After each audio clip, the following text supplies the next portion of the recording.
From Omro down to Mayville, from Rosendale to the Ledge, and everywhere in between, it's time to get you caught up on everything happening in the Flyway Conference.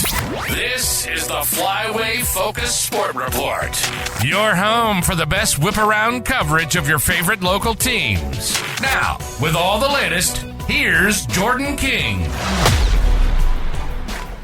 Good Saturday morning to you. Well, it was the second big matchup in the Flyway Conference football season last night as Springs went to Campbellsport to play the Cougars, and the Ledgers got it done. 28-14 was the winning score. The game's turning point came in the second quarter. After Campbellsport got an interception and cut the Springs lead to 7, the next drive Springs fumbled around midfield. Cougars couldn't jump on it.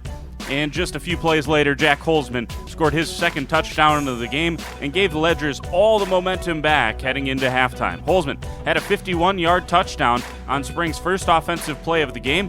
He says he just tries to provide a spark when he's out on the field. We've been working on that all week. We know we haven't run it in any other games, and so we haven't seen it in film, so we were just trying to catch him off guard. And I just saw the big hole, and I just went as fast as I could, and Ben made a great block, and it was pretty easy for me. I just try to bring energy. I just try to bring big plays, hype my guys up, get us going when we need some points. Springs stays perfect in conference play, 4-0. Campbellsport drops to 2-2. We'll have a story with a photo gallery up on the website sometime today.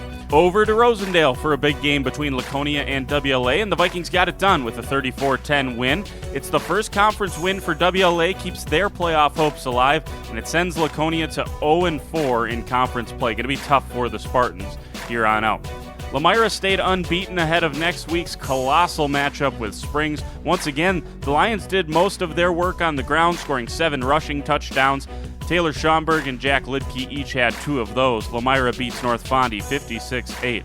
And finally, Mayville took care of business against Omro on the road, 51-6 the final. Ryan Clark was excellent, throwing for 3 touchdowns on the night, all to different receivers. Mayville stays unbeaten.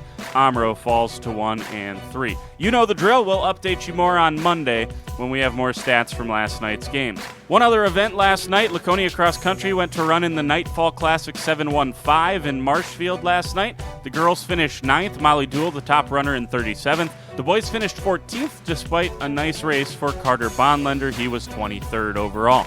Let's move on to today's schedule. Tons of volleyball once again, as is usually the case in September on the weekends.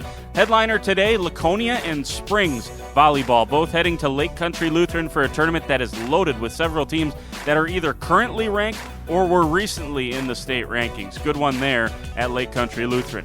Campbellsport volleyball, meanwhile, is at Port Washington High School for a tournament, one of 10 teams there. Lamira volleyball hosts a 6-team tournament today. Omro is at the Valders Invitational, and WLA plays at Wisconsin Lutheran College for the Lutheran Invitational Tournament. In soccer, Lamira, busy day in Lamira today. Got the volleyball tournament and a 3-team soccer tournament. They host Berlin and Littleshoot.